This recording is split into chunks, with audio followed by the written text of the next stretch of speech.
Well, good afternoon, everyone. My name is Jesse Levin. I'm the head of corporate strategy and development for a company called CEB, and have the pleasure of being the moderator today for our discussion on responding to supply-demand imbalances in the labor market. This is a topic that I'm personally passionate about, and I know a number of the folks on this panel are.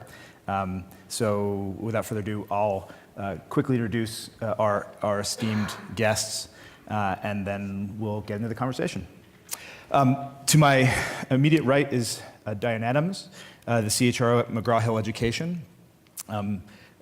Previously the Chief People Officer at Click Technologies, Allscripts, and Cisco. And I guess the recently published author of a new book on creating high-performance cultures. Right. Welcome, Diane. Thank you. To her right is friend and colleague Matt Sigelman, CEO of Burning Glass Technologies. One of the folks in this room and certainly in this conference who can claim with all sincerity that he was playing around in big data before that was actually a term of art. He runs a company that provides labor market analytics data and helps many of the folks in this audience and in this conference actually understand with a level of granularity what the sources of that supply-demand imbalance are in the labor markets that matter to them. I've known him for a long time, and I'm grateful to have him on the panel. Welcome, Matt. Stephanie Donner, who's a newer friend, and the Chief Legal Officer, Head of HR, and I think she has like 4 other jobs for Galvanize, a leading competency-based education firm. She's also probably familiar to many of you as the former Chief Legal Counsel for Governor Hickenlooper. And then finally, we have Steve Goodman, CEO of Restless, Bandit, a super exciting company that does talent rediscovery through data science and machine learning. I am relatively confident that within the next 5 to 10 minutes, we'll be joined by Byron Auguste, who is the man in the missing chair right there. We're waiting for his theme music to come on, but when they've gotten it right, I'm sure he'll join us. Byron is the CEO of an interesting company called Opportunity at Work, which has really taken the mantle of the TechHire initiative that was started out of the White House, and that is helping companies figure out alternative pathways to work. So why don't we get started? I thought we would handle the conversation in 2 parts. One, we were just having them tee up your theme music, Byron. One is let's first talk about the nature of the problem on supply-demand imbalances. No surprise, this is a big and growing issue, and it's interesting that it's a big and growing issue despite the fact that we're coming off of a decade of innovation around to help employers source and discover new talent and new talent pools, new talent sources, and despite that fact, we have seen a rise in the time to fill and no related rise in the perception of candidate quality. And so we're still not getting to the root cause of the problem as innovators and operators. And so let's spend the first part of our conversation trying to understand what the nature of the problem is that we're trying to solve, and then we'll pivot to the second part of the conversation around emerging solutions for addressing it.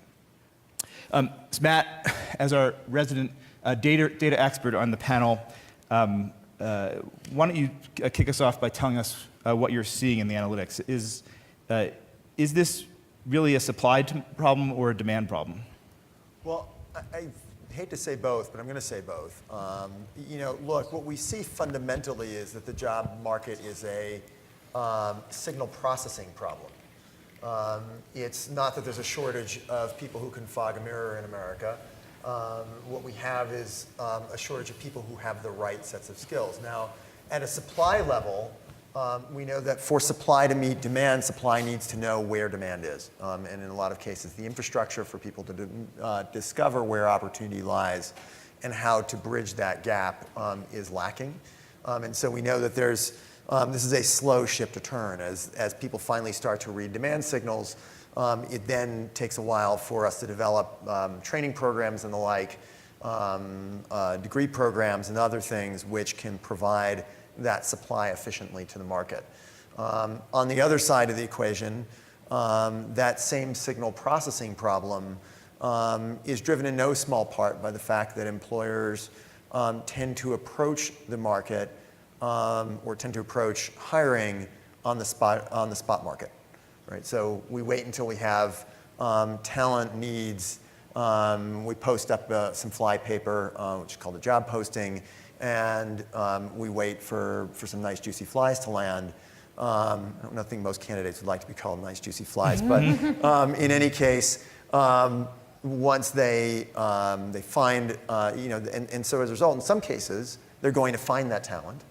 But in some parts of the market, as we know, the supply and demand are in imbalance, and when they do, intrinsically employers are waiting a long period of time, as you described, the escalation in time to fill jobs, and then throwing up their hands and using the familiar meme of can't find good help these days, which has been said for time immemorial. So the notion instead of being able to recognize that the job market is fundamentally actually not about jobs but about skills, that the skills underlying jobs have been changing and changing rapidly, is something which I think very few employers are really proactively identifying, looking at how those changes are happening and where they can find the talent they need and how they can send more effective signals.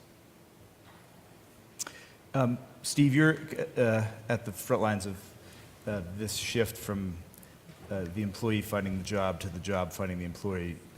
Any thoughts on this question? Well, I think technology is beginning to provide a platform that allows us to do more than we did before. So so it's not only the kind of the innovation of technology and these algorithms and those types of things, but it's also the truth that your data is now out there. So if you are an employee or a worker, I mean, everyone in this room probably has a LinkedIn profile. And if you don't have a LinkedIn profile, your resume is probably sitting in one of 26 different resume databases in North America collected by companies, some of which may be on this stage. And so we have the data, the access to the data. The other thing that's happening is there's a lot more liquidity in the labor market because 10 years ago or 15 years ago, people stayed in jobs about 10 years. Now they're only staying in jobs for 5 years. So that means that every month, there's 4 million people that are changing jobs, whereas 10 years ago, it was only 2 million people changing jobs. This vast amounts of data allows us to do some really interesting things.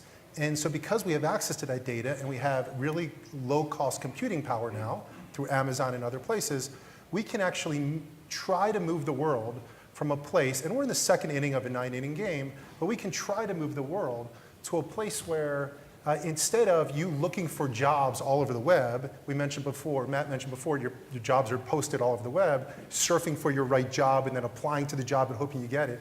We can change it to where the job, through using some level of algorithms, can actually find you.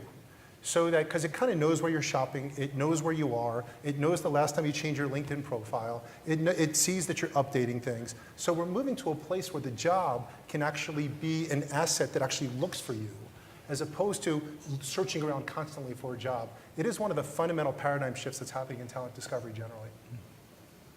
Dan, you're on the front lines of this, both as someone who has, as part of your operation, a recruiting team, and I imagine someone who gets the call from the angry hiring manager who thinks it's the recruiter's fault, not the market. Right. Can you talk to us a little bit more about what you're seeing and how this problem presents in day-to-day operations? So I think the first thing that I would say is I think about the role of the recruiter and I think about the role of the leaders. And I worked for a CEO one time, and I loved his message relative to expectations of leaders. and he was really clear that you should always have your talent pipeline. Just like if you're in sales, you need to have your sales pipeline. And it was inexcusable, because, and it made me think about it when you were, with your comments, it was a culture where it was inexcusable not to have your talent ready. So whether you use LinkedIn, however you do it, making a priority to network, and we can talk about how you get there in a while, but it was a priority to do that. Now, still working on that, like I'm new where I am now, but I love that part of the culture. And then I think with the recruiters, yes, it's hard, and we'll talk about this, but getting to the point that you are more creative and that it's hand in hand working with the leaders so that you don't wait till you've got the job opening. We all know how hard that is. And I also think in terms of different incentives for recruiters as well, relative to not your just basic salary. I pay them like, and again, not here yet, previous life, but you paying them like salespeople. So, whether we're looking for diverse hires, whatever it is, in terms of what you're targeting for your organization, there are incentives for them to get this right. So trying to think out of the box is what I would say. Yeah, great. Byron, I imagine you have a perspective that the supply issue sometimes can get characterized purely as a technology talent constraint issue. Do you see that in your work? Is this a technology worker problem, or is this a broader? Is the supply constraints that companies are feeling and observing their day broader than that? Well, I think the problem is a much broader problem. It's a much more systemic problem. It's much more deeply rooted in the way our labor market is structured. I mean, even just the assumption that it's demand and supply, if you question that and you think about it for a second, so in that paradigm, employers are demand and individuals are supply.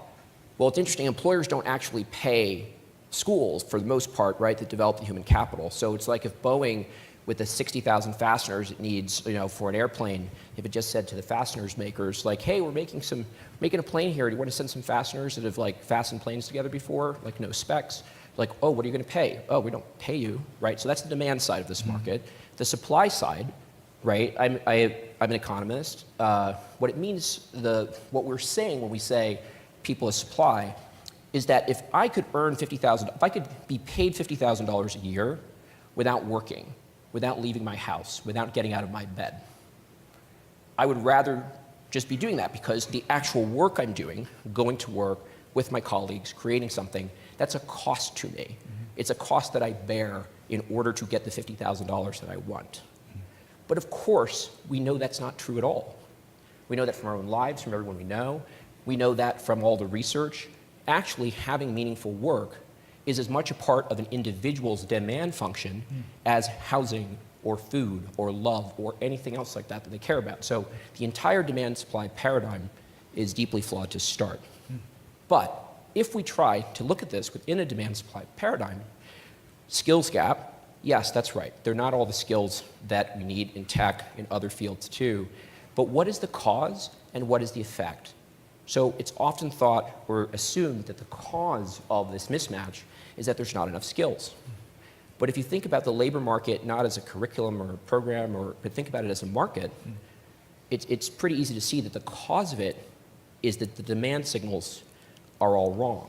And a well-functioning market, the reason you have a supply, the reason we don't have a shortage of apples is that if people want more apples, there's a lot of ways that gets signaled to the market, and people make more money by producing more apples or any other product.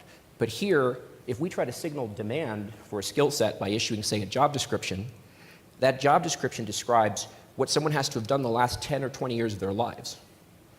So that's not actually a demand signal, that's a search algorithm, right? You can't, until Elon Musk invents a time machine, we can't solve the problem that way, because someone can't see, oh, this is where I needed to go to school and what I needed to study and what jobs I need to have.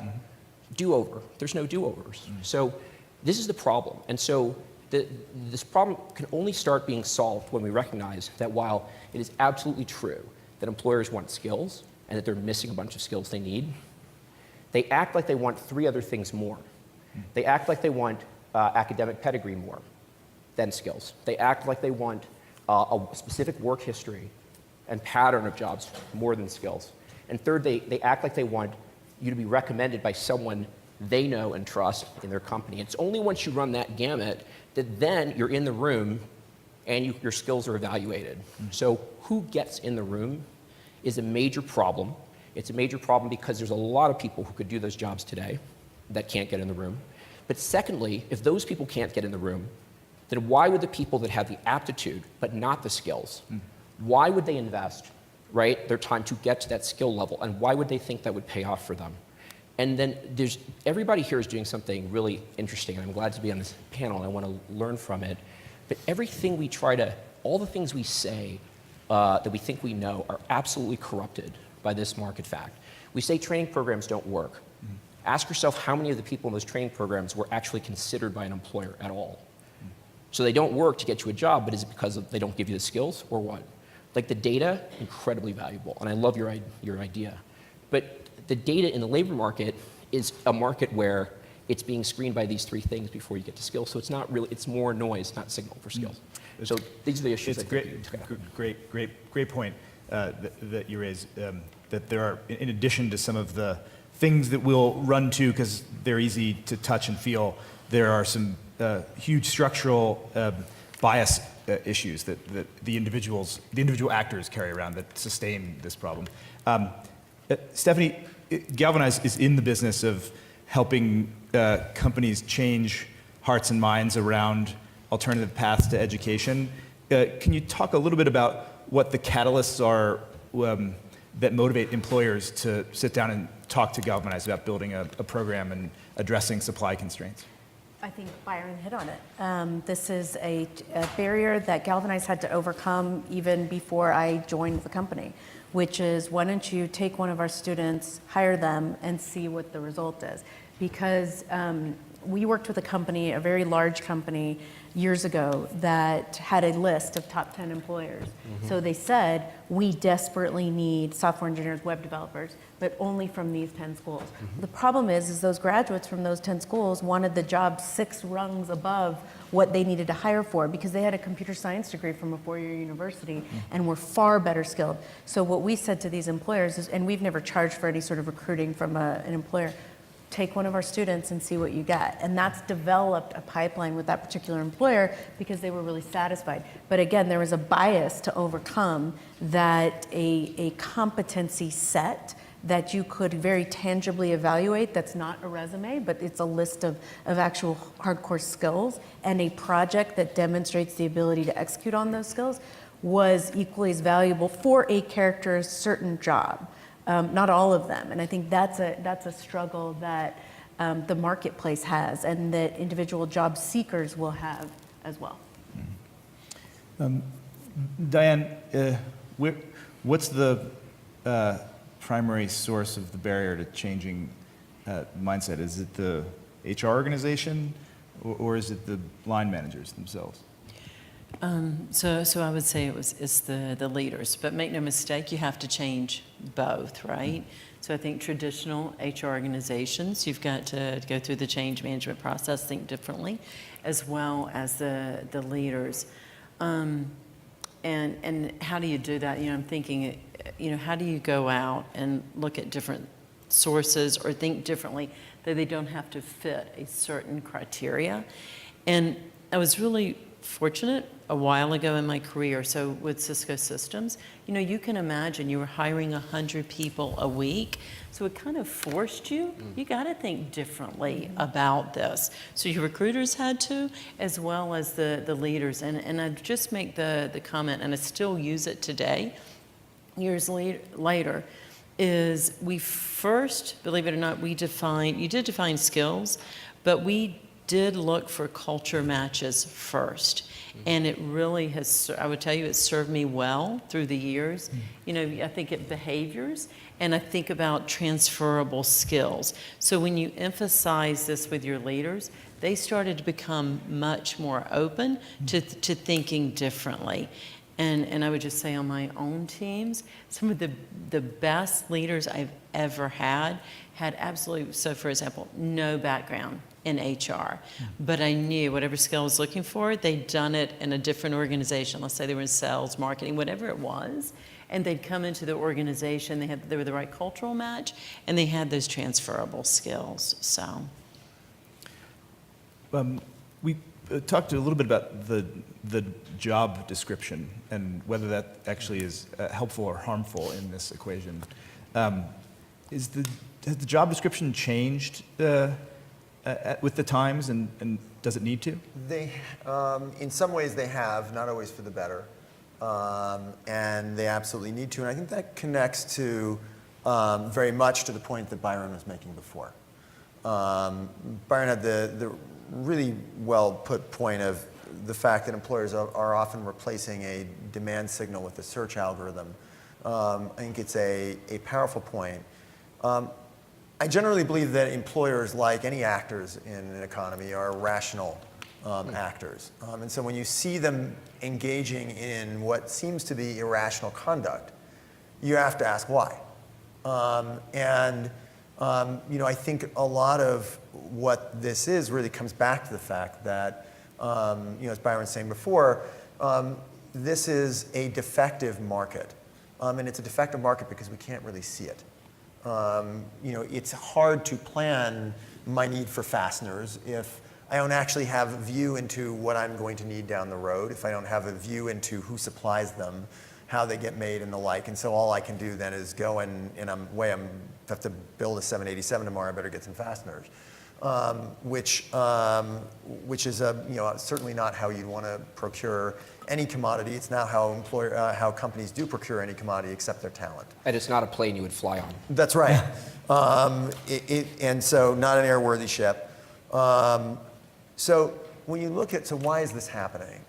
And I think, or what can we do about it, a lot of it comes back to the fact that employers lack that data, to Steve's point, by which to be analytical. And so as a result, a job description often sort of takes on the characteristics of being an archaeological dig. So you'll see this kind of sediment of all the requirements that got added in over time, and nobody ever actually goes back and reassesses them because at some point somebody asked for that. Interesting set of studies recently on degree inflation based on our data by Alicia Modestino at Northeastern and Danny Shog at Harvard, looking at the phenomenon. They did a first study looking sort of during the Great Recession and the years beyond that found, guess what, that as labor supply increased, the employers' appetites for degrees as a filtering mechanism or search algorithm, to use Byron's language, increased. And so they recently revisited that study and they said, well, what's happened since as the labor market's tightened? And they found was that there was some dip in degree inflation, but it was much slower than it was on the way up. So again, that sediment of requirements gets stuck in. One of the things which we're seeing is that increasingly as you can start to expose data to employers, they can start to make more rational decisions. Hey, when I ask for a software developer who has a bachelor's degree, and by the way, Silicon Valley is about as guilty of this, is more guilty of that than anybody else, which is fascinating. It's about 90% of Silicon Valley software jobs ask for a degree. When they do that, by the way, when we talk about equal work and not equal pay, they also pay about $9,000 more than when they don't ask for a degree. And so exposing that and saying, hey, look, did you know that when you're, and as a way for HR to feed back to the line managers and say, hey, look, guys, you're asking for all these requirements. Here's what that does. Allows employers to reassess and make their job descriptions and the signals they send more rational. One thing that we did was we actually aggregated about 30 million job descriptions for the purpose of trying to understand, job descriptions are notoriously poorly written documents. And so one of the reasons they're notoriously poorly written is because there's a lot of copying and pasting. So companies will copy and paste this job description over to here, and then you got this game of grapevine, and then you're 6 job descriptions over, and it doesn't even match exactly what the actual requirement from the hiring manager really cares about. And so, and you take out, and then you have to throw in all this stuff about benefits and everything else, and it's not really what the hiring manager wants. And so one of the things we did was we aggregated all these job descriptions, and we used the concept of a battery engineer. And then we looked at Unilever, Procter & Gamble, DuPont, and a few, Cabot Chemical up in Boston, and we aggregated all of their battery engineer jobs. And so what we're trying to find is, what were the similarities? What was the vector space, the word spacing between these jobs? And we actually created a job description based on that, of what we thought was the right job description without a human interaction. And the job description we created to the hiring manager, not to the recruiter who put it together, but to the hiring manager, was stronger than the job descriptions they had at any one of those companies. And the reason for that was pretty simple. It's because we knew by looking at their job descriptions that they were just diluted, poorly written documents that didn't take much. The machine isn't the best, but it's better than what they had done from a dilution standpoint. And the overriding point I'm making is that we all agree that there's dislocation in the market, there's a massive supply-demand imbalance, but the employers have to do a much better job of describing to the job seeker what they want. And today it doesn't happen very well. But Byron, TechHire had to have been one of the most ambitious, at least structural attempts to try to move the market. What were some of the lessons learned around the right ingredients to catch fire? Well, it's funny. I think from the standpoint of a nonprofit or like a public-private partnership initiative, I think TechHire is seen as very successful.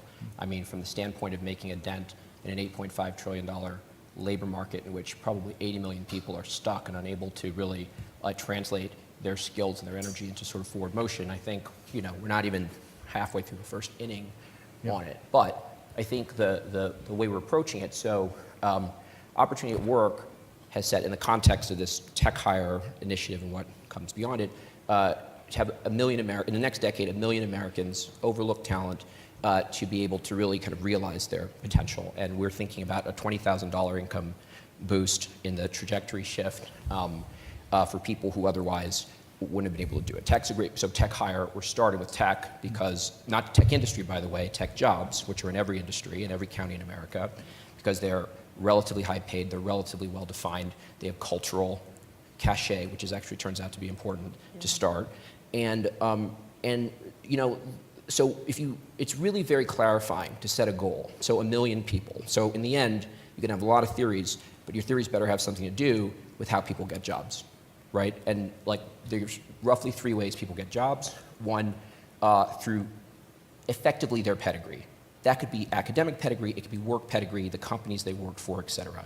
A second is recommendations of some sort, some credible source, and in a way, credentialing and these things are a little bit marrying the two, and the credentialing in a way should be a proxy for a reputation, if you get it right.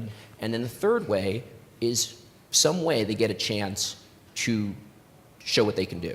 They literally are face-to-face. There's this story about Gary Cohn, who's now the NEC, National Economic Council Director, working class, dyslexic, happens to get in a taxi with some investment banking partner, and in the taxi ride into the city impresses them enough that they get offered a job, okay? But the point is, most people don't get that opportunity, and most people at the moment that maybe they are not ready. We are doubling down on an approach that essentially is going to allow everybody to have the chance to show what they can do.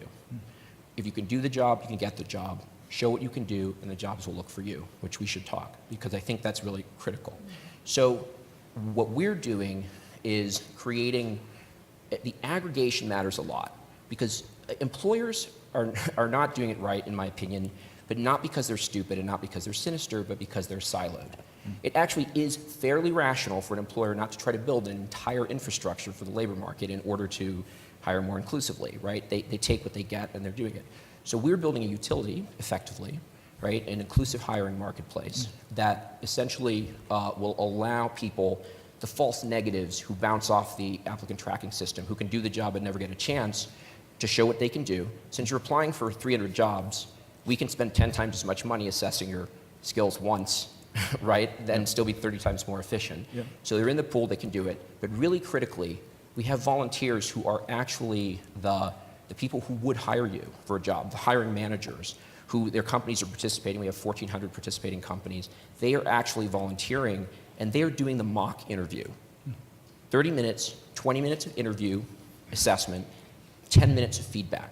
So even if someone isn't ready, it is a game changer for the person who got that interview and got that feedback and now knows, here's what I need to work on, and through the rest of TechHire has the resources to work on it.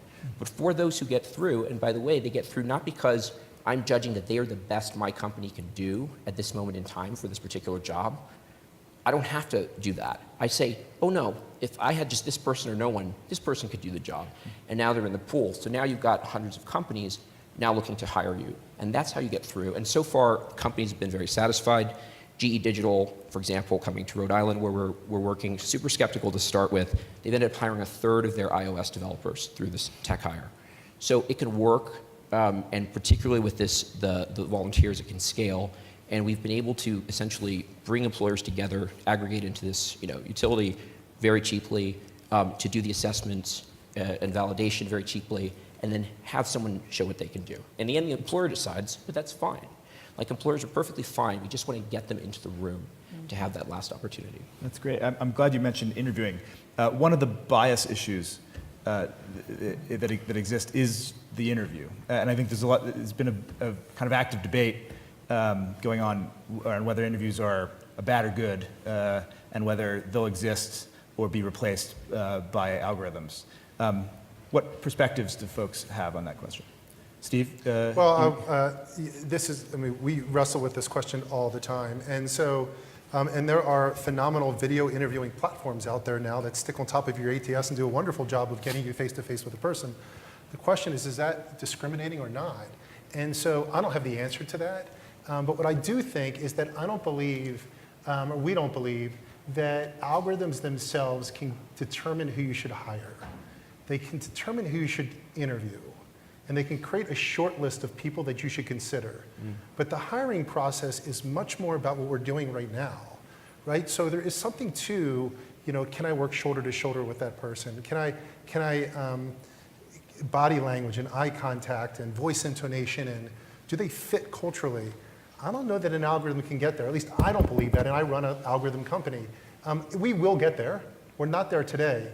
So on the video interviewing side, that's a little different game, right? So because it brings in a potential unconscious bias. And the concern with unconscious bias, as we all know, is we all bring our own bias to the table, and we don't know how that impacts the individual person. And companies have to be very careful about that. And when they implement these video platforms, they have to really think about a change management program that supports the issues of unconscious bias generally. Dan, you are on this panel, I guess, our resident cultural fit expert, and designated by having written a book on it. So, and we talked a little bit about this. How do you? What's the role of the interview in screening for cultural fit? So, and I was first going to say, I totally agree with you. I think the algorithms help figure out who we should interview, and then the interview itself. Here's how I think about it, and I'm kind of summarizing some of what you've said. First of all, this piece around unconscious bias is strong education of our leaders, but obviously it's got to be reinforced. It's got to be front and center. And I'm trying to give you some tangible things that we do. And then you look at the hires, right, every month. That's in front of the executive team. How are we doing around all this? Because we know what gets measured, we pay attention to. The other thing is a lot of rigor in the interview process. And so, for example, that there have to be a minimum interviewers of 7 people. And companies have, and the reason for that is back to the culture fit. And you think about it, we often get the right skills in the company, but the majority of times that people are terminated, it's because of the mismatch with culture fit. So we will have a designated number of people that need to interview. 100% of the people need to agree that they are a great culture fit. So that just gives you a sense of how we put discipline. The interviewers have to, they divide up the questions, like let's say that you're looking for innovation, and 2 of the interviewers would be asking questions that are standard in terms of what we create around innovation. So it just gives you, some of that rigor helps, but again, you have to be really clear from the top down what are we looking for and what's our expectations of leaders.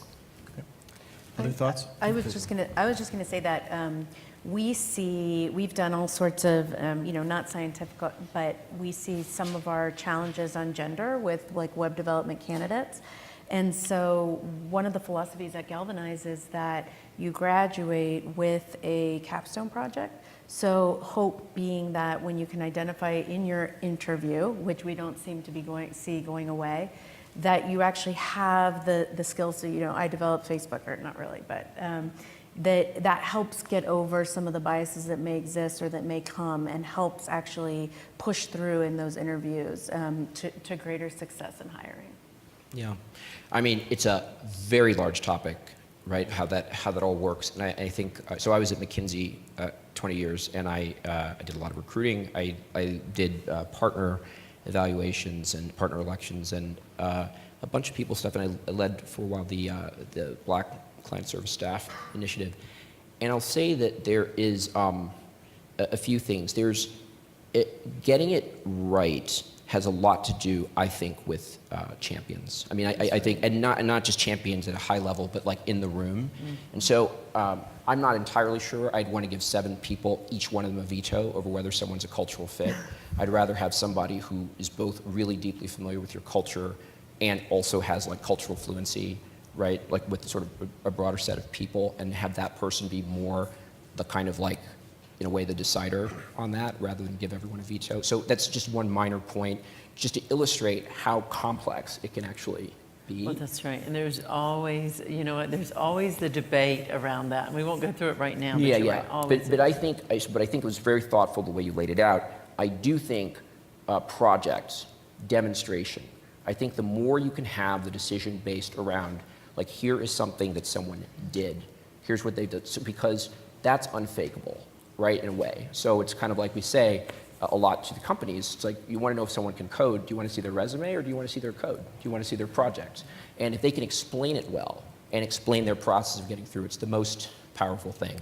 And I think we just have to recognize that there's only so much that the companies will do too. It's also, you also have to educate people along the pipeline about how to do that, right? If you're educating them for work, educating them to navigate that is really quite important. But finally, the last thing I'd say about it is there's something that's like considerably more biased than a biased interview, and that's no interview. That's what? That's no interview. Mm-hmm. No interview turns out to be quite a lot more biased in your path to getting a job than a biased interview. So we really focus, and I completely agree on the algorithm. We don't try and won't try to tell a company we have a better way of choosing your hire. We more say we have a better way of choosing your final slate, right, that gives you people who can do the job and that you're not going to get any other way. And I think that's about as far as we think we can go. Yeah, there is one other angle to this whole thing, which is we are seeing a huge shift of the past 4 years or so in labor diversity initiatives within Global 5,000 companies. Yeah. So, and in fact, even vendors are beginning to build product management teams around that. So LinkedIn, for example, just this year, they now have a product management team focused on building solutions around diversity. And so we work with Nike. So Nike, they actually have a mandate that they want, in the next 10 years, for their employee base to mirror their customer base. Right? Think about everyone that buys Nike shoes and Nike apparel, and that is a cross-section of America or the world. And if you look at the demographic of Nike today, it doesn't mirror it at all. It's not close. And so, but if the customer is the ultimate decision maker, and if the customer drives revenue, and if the customer, therefore the customer should have an impact on what stuff you build or what stuff you make. And so companies, the more progressive ones are doing it more. Nike is a very progressive company, but other companies are starting to do it as well. And we're seeing it in the labor market constantly, where companies are now coming to us and saying, help us solve this labor dislocation we have when it comes to what we look like compared to the populace as a whole. I think this is where we come back to the point that, Diane, you described early in this conversation as being a talent pipeline problem. And conventionally that's just, hey, do you have actually a set of candidates, a pool of candidates that you can draw from? But to your point, some of what we see, as companies are approaching this question, part of what's affected our lack of success largely speaking, in driving greater gender diversity, and driving greater racial diversity within the workforce, comes back to the lack of both a understanding of the skill genome of the jobs that we need, the ability to signal the specific skills as opposed to credentials that we're looking for, and the ability to map the skills that we need and the demonstrations thereof to other talent pools that have some of the same skills. So for example, web designers are 52% women. Mobile app developers are 9% women, right? That's a bridgeable gap. It's not, no, those are very different jobs from one another. But there's a bridgeable step to train a web designer to be a web developer. And it's a bridgeable step to train a web developer to be a mobile app developer. Each of those is a discrete set of skills that need to be accrued, they need to be demonstrated, and most importantly, we need to be able to signal to workers and learners that these are the skills that can take you to higher value opportunities. By the way, each of those steps is not only bridgeable, but they also unlock a lot of value to the learner herself. So a web designer makes about $60,000 a year. A web developer makes a little shy of $100,000 a year, and a mobile app developer makes about $120,000 a year. So at each step, to be able to signal to learners, to workers, that, hey, look, this is an opportunity.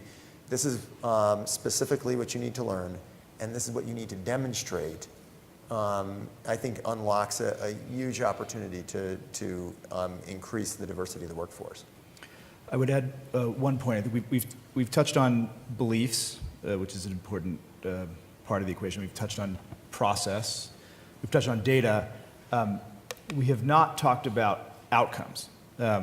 And you know, if this is a large conversation around essentially optimizing the process of sourcing and hiring more candidates, you know, one of the practical realities of the market today is that most HR and recruiting organizations don't have great access to measuring the outcomes of the hires on a normalized basis across their populations, which prevents them from looking objectively at whether one pool is more attractive to another, or the same pool yields a fundamentally different outcome if you use process A versus process B. And I think both for employers to get more sophisticated about that, and for suppliers and innovators to actually put more grease in the wheels around that, I think is a fourth part of the equation. It's an important part of the equation, but that's a great example of why it's such a problem that it's all happening in a silo, okay? Because number one, very few employers have the throughput of hiring to be able to do A/B testing effectively, right, on like different ways of sort of different pools, setting that up, so very few could do it. Secondly, if they were doing it, they would be doing it, and it is getting their own data to do it is already a challenge. And I know, but companies are tackling that challenge, and I think that's great.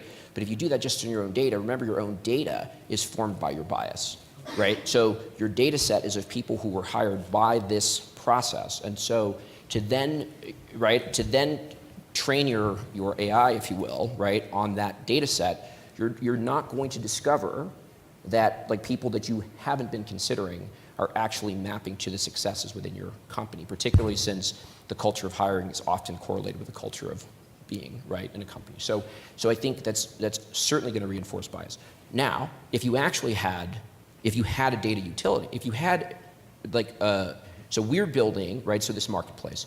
So we have 4,100 people who've been hired so far. That's not nearly enough, right, to like actually tune it, but we'll have different data points, right?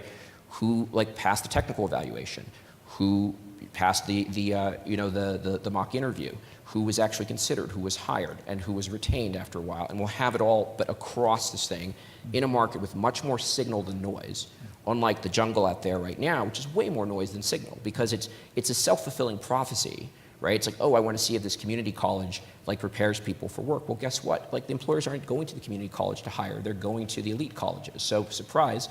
they're not going to be well represented there, even if they do have a good program. So it's noise. So we're trying to create a signal environment where it's also across many companies, and to have that as a utility for those progressive companies who want to learn better. So they'll be able to work together to be able to test new approaches and see what works and just make them better. Less for accountability, much more for continuous improvement. I mean, like data should be used mainly for improvement, right? And for calibration in real time. It's really the data of the cockpit. Yep. That's the pilot's data in the cockpit. That's what you want, not the black box at the bottom of the ocean. That's fine too, but like, let's keep the plane flying. Great. So we've spent a lot of time hovering over the matching and the interviewing process. We spent a little bit of time hovering over the question of alternative candidate pools. Stephanie, you're in one of the innovators that's trying to solve that. What are the barriers to scaling organizations like yours, and what are the barriers to making alternative sources like the one your organization provides actually move the market and address some of the volumes that Byron's talking about? I would say probably twofold. One would be buy-in from the industry partners, which we've already talked about, a determination that skills, some suite of skills and competencies is what is required as opposed to what your piece of paper says that you went to school. So that's a mind shift that would allow organizations like Galvanize to scale. In addition, it's a signaling down that there's all optional pathways for all kinds of learners. And that starts, I think that helps with the diversity component as well, but that starts very deep in K through 12 as well.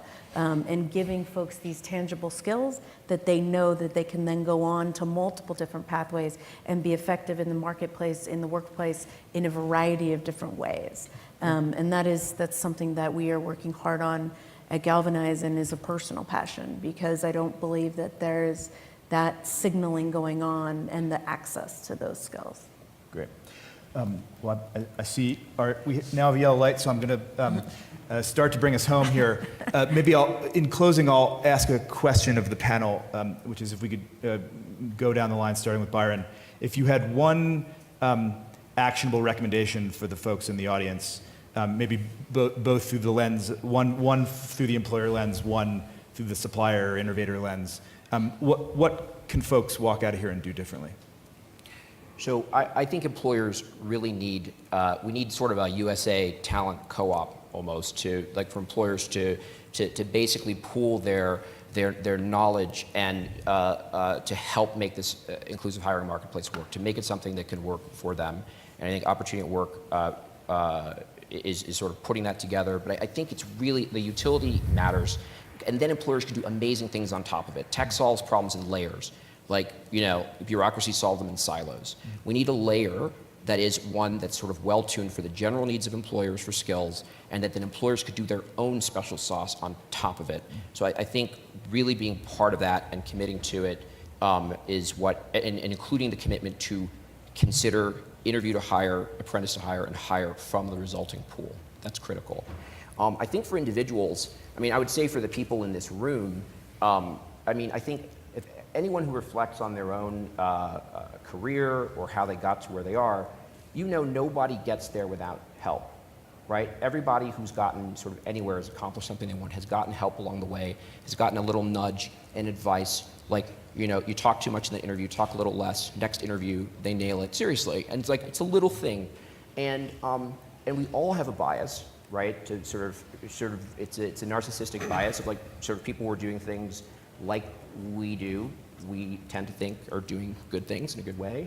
And so I would say everybody here has an opportunity pretty much every day to step out of that and to kind of connect with someone who is trying to get somewhere and give them a little bit of a nudge, and to actually not only teach them something, but learn from them. Because we need to have a habit of understanding that everybody is good at something, and that we can learn something from everyone, just as we can offer something to everyone.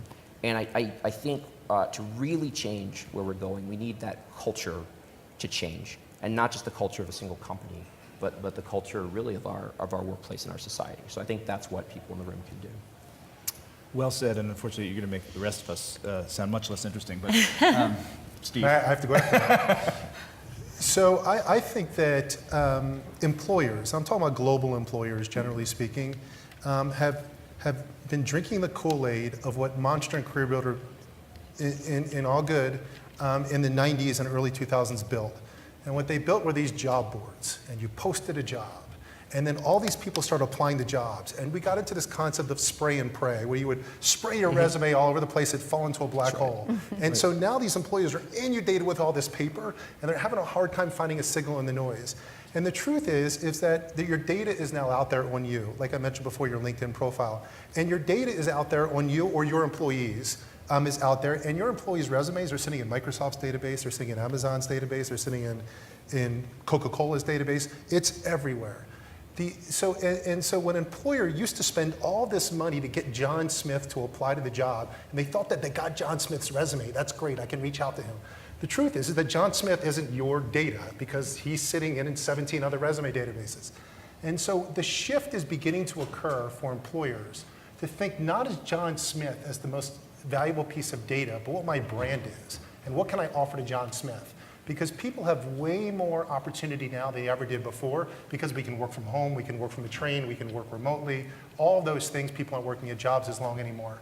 So if I'm an employer, I'm thinking more about my brand and building my talent pipeline and my relationship with those folks in my ecosystem, so I can demonstrate you why you should work with me as opposed to someone else. The way that we can do that is we can use these, from our perspective, these algorithms, because we can very easily match people against the job and reach out to them. So employers already have access to the data, they just don't know it. They're implementing very old processes, which are going to get flipped over the next 5 years or so. Stephanie? Thanks. I know we're out of time, so I'll be quick.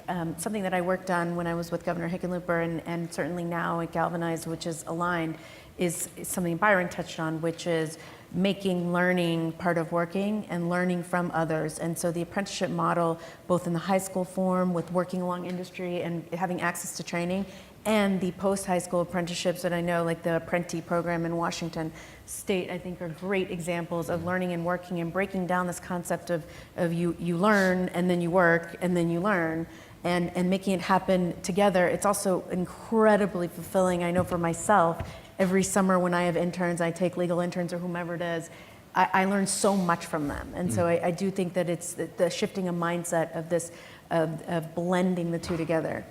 Great.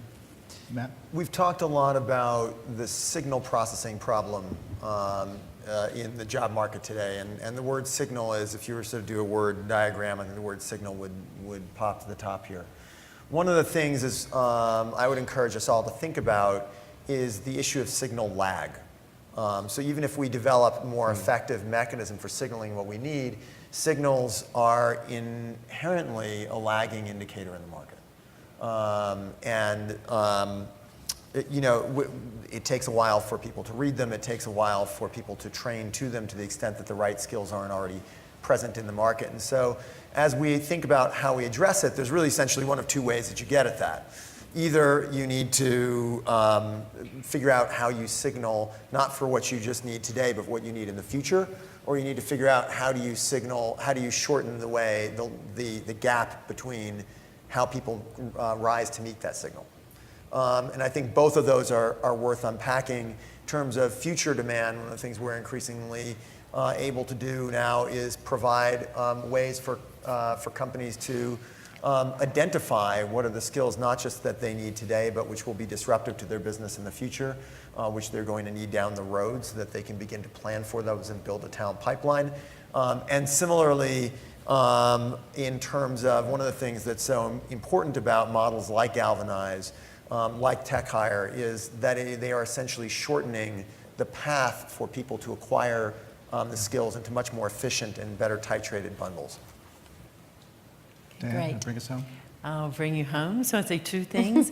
One is, if you want the best talent, clearly be intentional about the culture. We know the companies of the future are going to create cultures where people are at their best, personally and professionally. And the second thing that I think goes hand in hand with that is, if you want shifting your culture so you're very open to creative ways of getting talent, is influence with data. There is a song, Rascal Flatts, My Wish. It's like when one door opens to another door closed, I keep on walking till I find the window.